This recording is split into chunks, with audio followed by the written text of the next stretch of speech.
যেটা হয় কেমন করে? আল্লাহ,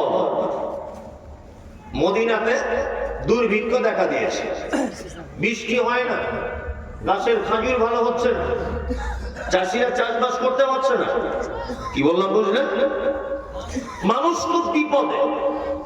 গ্রামের মানুষেরা ভাবছে যে শহরের দিকে যাই, হযরত উসমানের কাছে যাই। উসমান তখন মুখ্যমন্ত্রী, মদিনা মুখ্যমন্ত্রীর কাছে যায়। পাবলিক তার সমস্ত অভিযোগ নিয়ে যেমন কলকাতা নবান্নই যায় না, ওখানে আমাদের মুখ্যমন্ত্রী থাকে। তা ঠিক তেমন মদিনার পাড়া গ্রামের মানুষেরা একদা আসছেন কোথায়? হযরত উসমানের কাছে। কারণ কোলে বাচ্চা, কারোর পেটে বাচ্চা, কেউ রয়েছে বৃদ্ধা, কেউ রয়েছে বৃদ্ধ, কারোর মাথাতে আছে পানির মশক, কারোর ঘাড়ে আছে বিছানার চাদর, পোশাক ভালো নাই, খাওয়া দাওয়া নাই। মায়েরা তাদের বুকের স্তনে দুধ শুকিয়ে যাওয়ার আশঙ্কা করছে। গর্ভবতী মহিলারা খাদ্যর অভাবে পেটের ভিতরে বাচ্চা মারা যাবে কিনা ভয় করছে। তারা আসছে কোথায়? না মদিনার একেবারে গ্রামের থেকে আসছে তারা শহরে। বন্ধুরে আমার, এই গ্রামের একটা লোককে যদি বলা হয়, একেবারে অশিক্ষিত লোককে, গরিব মানুষকে, জীবনে কলকাতায় যায়নি যে লোকটা, যে তুমি এখান থেকে নবান্নে চলে যাও, বলুন তো তার কাছে নবান্ন পৌঁছানোটা সহজ না কঠিন? খুব বড় কঠিন। তা মদিনার মানুষেরা আসছে পাড়া গ্রাম থেকে মদিনা শহরে। কার কাছে আসছে? আসছে হযরতে উসমান গনি রাদিয়াল্লাহু তাআলা আনহুর কাছে। খাদ্যর ব্যাপারে অভিযোগ করবেন তিনি। আস্তে আস্তে রাস্তার মাঝখানে সন্ধ্যা লেগে গেল, তার একটা তাঁবু টাঙিয়ে দিল। তাঁবুর ভিতরে তারা আছে, সারা রাত খাওয়া নাই। সকালবেলা সূর্য আলো ছেড়েছে, আর বাচ্চাগুলো তাঁবু থেকে বার হয়ে তারা যেন খেলাধুলো করছে। আর বাচ্চারা দূরে দেখতে পাচ্ছে যেন একদল উট এই দিকে আসছে। বাচ্চারা মনে মনে ভাবছে আমিরুল মুমিনিন তিনি মনে হয় খবর পেয়েছেন, এই জন্য মনে হয় আমাদের জন্য খাবার পাঠাচ্ছেন। কিন্তু ভাগ্য এত খারাপ, বাচ্চাদের মুখে হাসি বন্ধ হয়ে গেল। উটগুলো ওই তাঁবুর সাইডে সাইডে হেঁটে হেঁটে চলে যেতে লাগলো। আর মদিনার বিপদগ্রস্ত মানুষেরা মনে মনে ভাবছে এই উট নিশ্চয়ই কোন এক ধনী লোকের হবে, বড় একজন ব্যবসায়ী। আর উটের পিঠে আছে কুইন্টাল কুইন্টাল মাল। আমরা যদি এই উটের পিছনে পিছনে যাই, তাহলে মনে হয় ধনী মানুষের বাড়িতে পৌঁছে যাব, মনে হয় তিনি আমাদেরকে কোনো খাদ্য দান করবেন। এই বলে তারা কেতা কম্বল গুটিয়ে নিয়ে উটের পিছনে পিছনে চলতে শুরু করে দিল। দেখা গেল বিশাল এক বাড়ির ভিতরে উটগুলো যেন সব ঢুকে গেল। বন্ধুরে আমার, আর এরা গরিব মানুষেরা তাদের কেঁদা কম্বল নিয়ে, বাচ্চা কাচ্চা নিয়ে, লোটা কম্বল নিয়ে তারা ওই বাড়ির বাইরে যেন তারা দাঁড়িয়ে আছে। বাড়ির বাইরে দাঁড়িয়ে আছে। বিদেশ থেকে মাল এসেছে তো, ওই জন্য ব্যবসায়িকরা খুব ভিড় জমিয়েছেন বাড়িতে। বাড়ির মালিককে, বাড়ির মালিক হচ্ছেন আমিরুল মুমিনিন হযরত উসমান গনি রাদিয়াল্লাহু তাআলা আনহু। হযরত উসমান একটা ব্যাগ থেকে মাল বার করে বলছো এটা কত দিবে বলো। একজনা বলছেন আমিরুল মুমিনিন এটা আমি 2 দিরহাম দিব।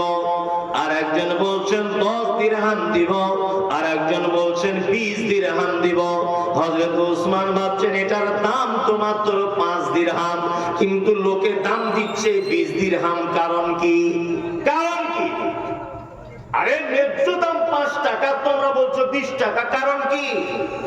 তার মানে ব্যবসায়ীরা ভেবে নিয়েছে মদিনা থেকে যে গরিব মানুষেরা এসেছে, হযরত উসমানের কাছে মাল কিনতে বেশি দাম, আর এদের কাছে 3 গুণে বিক্রি করবে।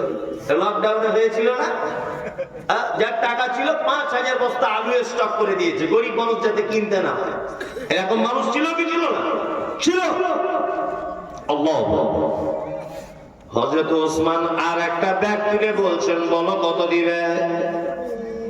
দাম দর চলছে 1 দিরহাম, 2 দিরহাম, 3 দিরহাম দাম চলছে। হযরত ওসমান ব্যাপার বুঝতে পেরে গেলেন। তিনি বিচক্ষণ মানুষ ছিলেন, যে মনে হয় এই ভিতরে কোন একটা কিছু ঘটছে। হযরত ওসমান উঁচু একটা জায়গাতে দাঁড়ালেন। দাঁড়ার পরে তিনি দেখতে পাচ্ছেন যে পিছনের দিকে কিছু মহিলারা আর কিছু নারীরা আর কিছু বাচ্চা কাচ্চা তারা যেন হাত বাড়াচ্ছেন। মানে ব্যবসায়িকদের এত ভিড় জমেছে, বিদেশ থেকে মাল এসেছে বলে, যে তারা যেন হযরত ওসমানের কাছে পর্যন্ত পৌঁছাতে পারছে না। হযরত ওসমান উঁচু জায়গা থেকে নেমে লোকগুলোকে ফেলে দিয়ে বলছেন, আমাকে একটু যেতে দাও। যাওয়ার পরে হযরত ওসমান দেখছেন কারো কোলে আছে বাচ্চা, কারোর পেটে আছে বাচ্চা, কারোর কাকে আছে কলসি, কারোর মাথায় আছে আপনার কাপড়ের পুঁটলি। হযরত ওসমান জিজ্ঞাসা করে বলছেন, তোমাদের বাড়ি কোথায় বলো? বলছে তোমার সাথে বলবো না। বলছে কেন আমার সাথে বলবে না? বলছে এই কারণে তোমার সাথে বলবো না, মদিনায় আমরা যে কষ্টের মধ্যে রয়েছি, আমরা পাড়া গ্রামের মানুষ, আমাদের অভিযোগের কথা আমরা পৃথিবীর কারো কাছে জানাতে চাই না। আমরা জানাবো কার কাছে? না হযরত ওসমানের কাছে। হযরত ওসমান তখন কত কণ্ঠে বলছেন, না আমার কাছেই বলো। হযরত ওসমানের কাছে বলা হলো। হযরত ওসমান তাড়াতাড়ি করে ফিরে চলে এলেন নিজের মালের গোডাউনের কাছে। একটা ব্যাগ উঁচু করে বলছে, বলো কে কত দিবে? একজন বলছেন 20 দিরহাম, 3 দিরহাম, 40 দিরহাম, 50 দিরহাম। হযরত ওসমান বলছেন, একটা মাল আর বিক্রি করব না, তোমাদের থেকেও বেশি দামে মাল বিক্রি হয়ে গেছে। ব্যবসাদাররা বলছেন, আমিরুল মুমিনিন 5 টাকার মাল আপনি বলছেন 5000 টাকায় বিক্রি হয়েছে, এটা কেমন করে সম্ভব? কে কোন ব্যবসায়িক নিয়েছে বলুন? তখন হযরত ওসমান কোরআনের একটা আয়াত তেলাওয়াত করলেন, ইন্নাল্লাহা আশতারা মিনাল মুমিনিনা আনফুসাহুম আমওয়ালাহুম বিআন্না লাহুমুল জান্নাত। আল্লাহ বলছেন, মুমিন তোমার মাল, তোমার জান, তোমার টাকা পয়সা, তোমার বিল্ডিং বালাখানা, তোমার যা কিছু আছে, আমি আল্লাহ সুবহানাহু ওয়া তাআলা জান্নাতের বিনিময়ে কিনে নিলাম। হযরত ওসমান বলছেন, আমার 600 উটের পিঠের উপরে থাকা যত মাল, কুইন্টাল কুইন্টাল মাল, হযরত ওসমান ব্যাগগুলোকে নিয়ে গরিব মানুষের হাতে দিচ্ছেন আর বলছেন, যাও তোমরা নিয়ে বাড়ি চলে যাও, যাও তোমরা নিয়ে বাড়ি চলে যাও, যাও তোমরা নিয়ে বাড়ি চলে যাও। 600 উটের পিঠের উপরে থাকা যত মাল, সমস্ত মাল হযরত ওসমান তিনি নিজে হাতে বিলি বন্টন করে দিলেন। আল্লাহু আকবার। এর নাম দান। এর নাম কি? দান। 10 টাকা 20 টাকা দান করেছে মসজিদে, 4 বার ঘুরে এসে বলছে, কই বলিস আমার নামটা বললে না, আমার নামটা বললেন না। তার নামটা বলেছে, আবার ঘুরে এসে বলছে, আমি আলহাজ হজ করে এসেছি বলেছে, আমার নামটা বলুন। মানে বোঝাতে চাইছে যে আমি 20 টাকার দানি, আমার নামটা বলো আগে। আল্লাহু আকবার, আল্লাহু আকবার। কি অবস্থা! দান এবং সাদকা এটা এমন একটি বিষয়, মুহাম্মদ সাল্লাল্লাহু আলাইহি ওয়াসাল্লাম তিনি বলছেন, ইত্তাকুল্লাহ ওয়ালাউ বিশিক্কি তামারিন। জাহান্নাম থেকে বাঁচার জন্য তোমার কাছে নিরুপায় কিচ্ছু নেই। আল্লাহ নবী সাল্লাল্লাহু আলাইহি ওয়াসাল্লাম তিনি বলছেন, খাজুর খাচ্ছিলে, খাজুর অর্ধেক খেয়েছো আর অর্ধেক খাজুর রয়েছে, ওই অর্ধেক খাজুরটা আল্লাহর রাস্তায় দান করে দাও, তার বিনিময়ে বলেও তোমরা জাহান্নামের আগুন থেকে বাঁচো। তার মানে পৃথিবীতে যত দামি ইবাদত রয়েছে, তার মধ্যে সবথেকে দামি ইবাদতের নাম কি? দান এবং সাদকা, তাই না? আপনাদেরকে আর একটা চমৎকার হাদিস শোনাই। হাদিস বলবো, একটা চমৎকার একটা ঘটনা, দেখবেন এর থেকে অনেক শিক্ষা আছে। বলছি ওই যে প্রথমে বলে এসেছিলাম কি, যে আল্লাহ নবী সাল্লাল্লাহু আলাইহি ওয়াসাল্লাম মিরাজে গিয়ে কাকে দেখেছিলেন জান্নাতে? হযরতে বেলালকে। আল্লাহ রাসূল বলছেন, আমি বেলালকে দেখার পরে জান্নাতের আর একটু আগিয়ে গেলাম। আগিয়ে যাওয়ার পরে দেখলাম একজন মহিলা, পর্দাহাসীন মহিলা, আর একটা মহিলার সঙ্গে জান্নাতের ভিতরে গল্প করছেন, কথা বলছেন। আমি জিবরিলকে বললাম, জিবরিল ওই মহিলাটাকে যে জান্নাতের ভিতরে আমি নিজে তাকে দেখতে পাচ্ছি, তার গলার আওয়াজটা বড় পরিচিত পরিচিত মনে হচ্ছে, মহিলার নাম কি? জিবরিল আমিন বলছেন, ইয়া রাসূলুল্লাহ, ওটা আর কেউ নয়, ওর নাম হচ্ছে রুমাইসা, আর ওর ডাক নাম হচ্ছে উম্মে সুলাইম, আর ওর স্বামীর নাম হচ্ছে আবু তালহা। স্বামীর নাম কি? আবু তালহা। আল্লাহু আকবার। এটা কে উম্মে সুলাইম? হযরত আনাসের মা, হযরত আনাস রাদিয়াল্লাহু তাআলা আনহু। হযরত আনাস কে? না, আল্লাহর নবী সাল্লাল্লাহু আলাইহি ওয়াসাল্লামের 10 বছর তিনি সেবা যত্ন করেছেন। কত বছর? 10 বছর। এই আনাসের মায়ের নাম কি? উম্মে সুলাইম। এর আরেকটা ভাই ছিল, তার নাম উমাইর। তার নাম উমাইর। এই উমাইর কে? না, এই উমাইর হচ্ছে উম্মে সুলাইম, অর্থাৎ আপনার রুমাইসার বেটা। আল্লাহু আকবার। জান্নাতে দেখলেন কাকে? একজন পর্দানাশীল মহিলাকে। আল্লাহ নবী ফেরত এলেন, বিলালকে জিজ্ঞেস করেছিলেন বেলাল, তারপরে একে জিজ্ঞেস করছেন কে? আবু তালহা রাদিয়াল্লাহু তাআলা আনহুকে। দান কত মারাত্মক, সাদকা কত মারাত্মক আপনাকে বোঝাই। আল্লাহ নবী আবু তালহাকে ডেকে বলছেন, আবু তালহা, আবু তালহা একটা কথা বলবো। তা বলছে, আল্লাহ রাসূল বলুন। বলছে, জান্নাতের ভিতরে তোমার স্ত্রীকে দেখেছি আবু তালহা, তোমার স্ত্রী আরেকজন মহিলার সঙ্গে জান্নাতের ভিতরে কথা বলছিল, আমি দেখে এসেছি। জীবনে কি ভালো কাজ করেছে বলো তো? হযরত আবু তালহা তখন বলছেন, আল্লাহ রাসূল, মনে আছে সেই দিনের ঘটনা? হঠাৎ করে একজন মেহমান এসেছে মসজিদে। কি বললাম বুঝলেন?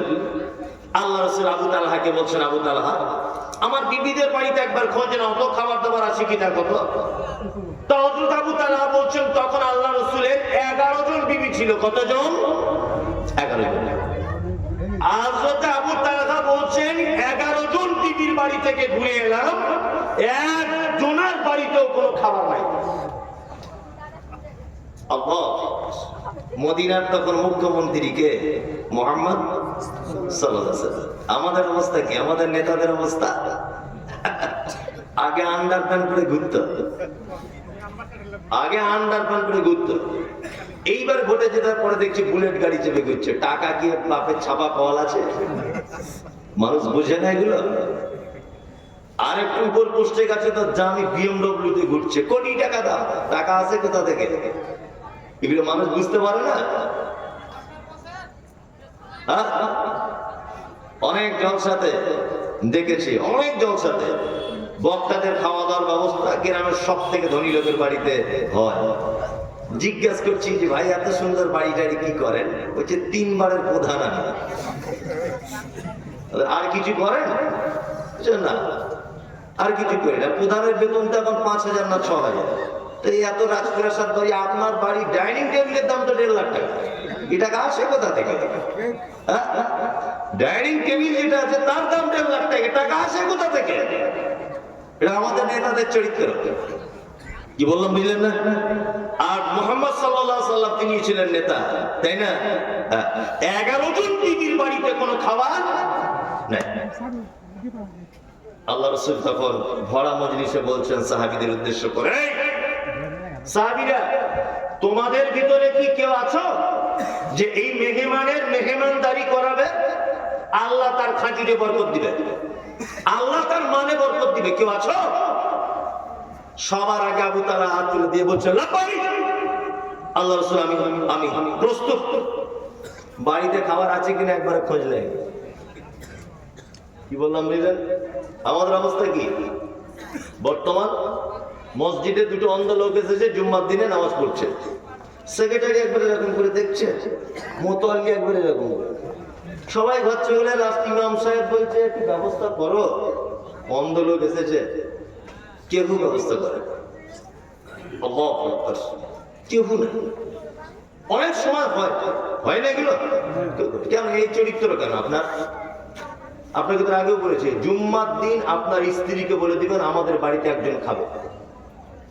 কেউ আসেনি, দেখতে পাচ্ছেন, কেউ আসেনি। একটা ফেরিওয়ালা আচার বিক্রি করতে এসেছিল, ওই মুর্শিদাবাদের ওই প্রান্তে বাড়ি, ভগবান গোলার দিকে আচার বিক্রি করে পাড়ায়। তা ওর মুসলিম লোক মসজিদে জুম্মার নামাজ পড়তে এসেছিল, আচারওয়ালাটাকে বাড়ি ডেকে নিয়ে যায় যে ভাই তুমি আমার বাড়িতে একটু ডাল ভাত খাবে। আর একটা বুদ্ধি বলে দিই, জামাই আসলে ফোন করে আসে 1 সপ্তাহ আগে, ফোন করে না, মা আমি যাচ্ছি। 10 দিন আগে ফোন করেছে, মা আমি আসবো, দিশি মুরগা লাগবে ফরজ, যদি না করে তাহলে জামাই রাগ করবে। কিন্তু হঠাৎ করে দুটো অন্ধ লোক এসেছে মসজিদে, ওরা কি ফোন করে এসেছে? আসেনি? তাহলে আপনার বাড়িতে ডাল আছে আর ওই পালং শাকের তরকারি, তাই খাবে, সুবিধা তো, মেহমান খাওয়ানো সব থেকে সুবিধা। অথচ বরং আপনার জামাইয়ের সাথে দুটো বন্ধু চলে এলে তারা খাদ্যর বদনাম করবে, করবে না? কিন্তু এ বদনাম করার সুযোগ পাবে না, কোন বদনাম করার সুযোগ পাবে না। খুব বেশি যদি হয়, মুদিখানার দোকান থেকে 5 টাকার একটা ডিম কিনে আপনার স্ত্রীকে বলবেন একটু ডিমটা ভেজে দাও, মেহমানটা খাবে। খুব সহজ না কঠিন? সহজ, খুব সহজ। আবু তালহা বলছেন, আমি মেহমানটাকে নিলাম, দেখুন মজার ঘটনা কেমন, এটা হাদিস। আবু তালহা বলছেন, বাড়ি গেলাম, আছো কেউ, আছো? আবু তালহার স্ত্রী বলছেন, হ্যাঁ। দরজা খুললেন, দরজা খুলে তখন দেখছেন স্বামীর সাথে আর একজন মেহমান। আবু তালহা বলছেন, দিদি বাড়িতে কি কোনো খাবার আছে বলো। আবু তালহার স্ত্রী বলছেন, হে আল্লাহর রাসূলের সাহাবী আবু তালহা, বাড়িতে 2টা বাচ্চা ছেলের খাবার আছে, এই 2টা বাচ্চা ছেলের খাবার ছাড়া আর কোনো খাবার নাই। তখন আবু তালহা বলছেন, প্রাণ প্রিয়া বিবি শুনে নাও, সাথে একজন মেহমান আছে, আর এই মেহমান জাতা মেহমান নয়, এই মেহমান হচ্ছে বিশ্ব নবী জনাব রাসূলুল্লাহ সাল্লাল্লাহু আলাইহি ওয়াসাল্লামের মেহমান। 11 জন বিবির বাড়ি থেকে ঘুরে এসেছি, নবীজির বাড়িতে খাবার নাই, আর আমাদের বাড়িতে তো তবু খাবার আছে, তুমি খাবার পাকাও। হযরত আবু তালহা তার স্ত্রীকে বলছেন, বাচ্চাগুলোকে ঘুম পাড়িয়ে দাও। আবু তালহার স্ত্রী বলছেন, অনেক চালাকি করে কৌশল করে বাচ্চাগুলোর মাথায় হাত দিয়ে তাদেরকে ঘুম পাড়িয়ে দিলাম। আবু তালহা তখন বলছেন, 2টি বাচ্চা ছেলের খাবারের রুটি বানাও, তরকারি বানাও। খাবার রুটি তরকারি বানানো হলো, 2টি বাচ্চা ছেলের খাবার বন্ধু কতটা হতে পারে, অল্প খাবার। আল্লাহ রাসূলের হাদিস, বাড়িতে যখন মেহমান আসবে তুমি মেহমানের সাথে বসে খাবে, মেজবান আর মেহমান একসঙ্গে বসে খেতে হবে, এটা সুন্নাত। কি বললাম বুঝলেন? এটা কি সুন্নাত। আপনার বাড়িতে যদি আমি যাই, আপনি আমাকে খেতে দেবেন, সাথে আপনিও খাবেন। যদি না খান, এতে একটা আবার বিপদ আছে। কি বিপদ? আপনি ধনী মানুষ, একটা ভিখারিকে ধরে নিয়ে বাড়ি গেছেন, ভালো করে বুঝবেন, আপনি যদি তার সাথে না খান, ভিখারি মনে মনে কি ভাববে, যে নিশ্চয় আমি গরিব মানুষ বলে আমাকে যা তা করে দিয়েছে, ওরা নিশ্চয়ই ভিআইপি কিছু খাবে, ভাববে কি ভাববে না? অথচ একই খাবে। যাতে এই খাবার অবকাশটা তার না হয়, এই কারণে বাড়িতে কোনো মুসাফির যাক, অন্ধ লোক যাক, ফকির মিসকিন যাক, আপনি তার সাথে বসে খাবেন। আল্লাহু আকবার, আল্লাহ পর্যন্ত খুশি হয়ে যাবে। কি বললাম বুঝলেন? চলুন। আবু তালহার স্ত্রী বলছেন, আবু তালহা, 2টি বাচ্চা ছেলের খাবার তুমি যদি খাও, আর ওই লোকটা যদি খায় মেহমান, তাহলে পেট ভরবে না মেহমানের। আবু তালহা বলছেন, বিবি রে, দ্বিতীয়বার খাদ্য তোমার নাম করে খাবারের মাঝখানে যে প্রদীপ জ্বলবে, মানে ঘটনা রাতের বেলা, এই প্রদীপটা আমি ফুঁক দিয়ে নিভিয়ে দিব, আর আমি এমনিতেই মুখে তুলবো তরকারি আর রুটি, আর এমনিতেই গালটাকে নাড়বো, কিন্তু আমি খাবো না। চালাকি করে ওই মেহমানের পেটটা ভরিয়ে দেওয়া হলো। সকালবেলাতে বিশ্ব নবী বললেন, ও আবু তালহা, তোমাদের স্বামী স্ত্রীর দুজনাকার রাতের ব্যবহারে স্বয়ং আল্লাহ পর্যন্ত হেসে দিয়েছে। আল্লাহ পর্যন্ত হেসেছে। পৃথিবীর একজন স্বামী স্ত্রীর ব্যাপারে একদম সহি হাদিস, তাদের কর্মকাণ্ড দেখে আল্লাহ পর্যন্ত আসমানে হেসে দিয়েছে। একই অবস্থা। আল্লাহ নবী কোরআনের আয়াত বললেন, মান আমিলা সালিহাম মিন যাকারিন আও উনসা ওয়া হুয়া মুমিনুন ফালা নুহইয়ান্নাহু হায়াতান তাইয়্যিবাতান ওয়া লা নাজজিআন্নাহুম আজরাহুম বিআহসানি মা কানু ইয়ামালুন। আল্লাহ বলেন, নারী হোক এবং পুরুষ হোক, তোমরা যদি কেউ ভালো কাজ করো, আমি আল্লাহ হায়াতান তাইয়্যিবাতান, দুনিয়াতে প্রাইজ দিয়ে দিব। তার জ্বলন্ত প্রমাণ হচ্ছে হযরতে বেলাল, তার জ্বলন্ত প্রমাণ হচ্ছে আবু তালহার স্ত্রী, জ্বলন্ত প্রমাণ। আল্লাহু আকবার। এইবার আপনাদেরকে আমি কোরআনের আরেকটা আয়াত বলি। এক, আনফিকু মিম্মা রাযাকনাকুম মিন ক্বাবলি আন ইয়াতিয়া আহাদাকুমুল মাউত ফায়াকুলা রাব্বি লাউলা আখখারতানি ইলা আজালিন করিম ফাআসাদদাকা ওয়া আকুম মিনাস সালিহিন। একজন মানুষ যখন মারা যায়, তার কাছে যখন মালাকুল মউত চলে আসে, বিশ্বনবী বলেছেন লোকটা যদি মুমিন হয়, মুমিন যদি লোকটা হয়, মুমিন ঈমানওয়ালা যদি হয়, গ্লাসের তলায় পানি থাকলে পানিটা যেমন ঢেলে দেওয়ার পরে টাইম লাগে না বা বোঝা যায় না পানিটা পড়লো কিনা, অল্প পানি যদি থাকে গ্লাসের ভিতরে আর আপনি যদি পানিটা ফেলে দেন সহজে বোঝা যাবে না যে পানিটা পড়ে গেল।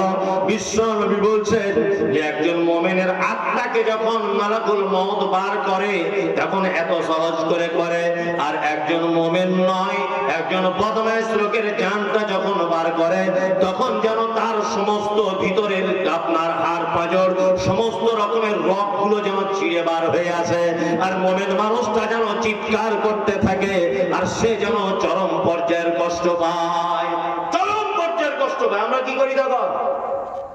দে বুবু একটু জালে পানি দে, চাচার গালে একটু গরম দুধ দে, চাচার গালে একটু কি করে পানি দে, ঠান্ডা পানি দেয় কি দেয় না। কিন্তু বন্ধুরে ও কেন এরকম করে আর কেনই বা অত কষ্ট পায়? আল্লাহ বলেন ওই লোকটা তখন বলতে থাকে আনফিকু মিম্মা রাযাকনাকুম মিন ক্বাবলি আন ইয়াতিয়া আহাদাকুমুল মাউত ফায়াকুলা, জান বার হয়ে যাওয়ার আগে যখন কষ্ট হয় ও তখন বলে ফায়াকুলা রাব্বি লাউলা আখখারতানি ইলা আজালিন করিব ফাআসাদদাকা ওয়া আকুম মিনাস সালিহিন। আল্লাহ গো, তুমি দুনিয়াতে আমাকে আর কিছুদিনের জন্য টাইম দাও, আমি গিয়ে একটু দান করে আসি, আমি গিয়ে একটু সাদকা করে আসি, আমি গিয়ে গরিব মানুষকে একটু খিলিয়ে আসি, আমি মসজিদের কাজ হবে একটু করে দিয়ে আসি, মাদ্রাসায় কাজ হবে, আমাকে আল্লাহ তুমি একটু সুযোগ দিয়ে দাও। কিন্তু আল্লাহ বলছে বান্দারে 60 বছর সুযোগ দিয়েছি, আর কোনো সুযোগ পাবি না, তোমার সুযোগ শেষ হয়ে গেছে। তার মানে একটা মানুষ মরার আগে দেখবেন তার যদি খুব বেশি কষ্ট হয়, খুব বেশি যদি কষ্ট পায়, ও তখন বলে ফায়াকুল রাব্বি লাউলা আখখারতানি ইলা আজালিন করিব ফাসাদদাকা ওয়া আকুম মিনাস সালিহিন। আল্লাহ আমাকে একটু সুযোগ দাও, আমি দান করব কিছু মাল, আমি কিছু মাল সাদকা করে আসব, দান করে আসব, আল্লাহ তুমি আমাকে সুযোগ দাও। এই এদিকে বেরোন, পৃথিবীতে যত ইবাদত রয়েছে সব থেকে সহজ ইবাদত, সব থেকে সহজ অল্প টাইমে ইবাদত করা যায় কি কাজ? দান। ওই লোকটা মরার আগে যদি বলতো আল্লাহ আমাকে সুযোগ দাও 2 রাকাত নামাজ পড়ে আসি, তাহলে ওকে পবিত্র হতে হবে, ওকে ওযু করতে হবে, তারপরে 2 রাকাত নামাজ পড়তে মিনিমাম 10 মিনিট টাইম লাগবে কি লাগবে না?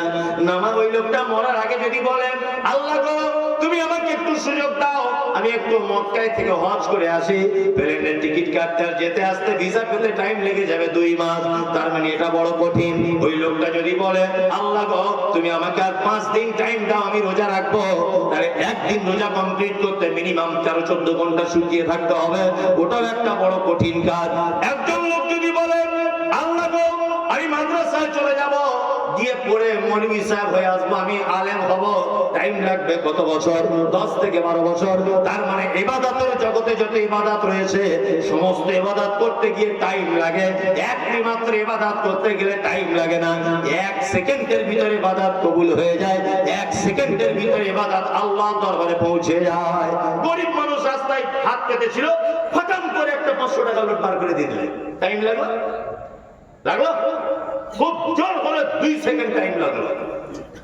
ওই জন্য মৃত্যু মানুষ মরার সময় কি বলে?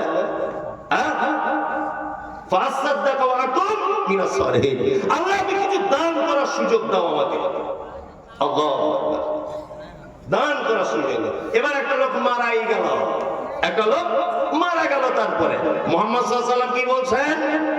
আল্লাহ রাসূল বলেছেন, একজন মানুষ যখন মারা যায় তার কবরে তিনটে জিনিসের নেকি পৌঁছাতে থাকে। কটা?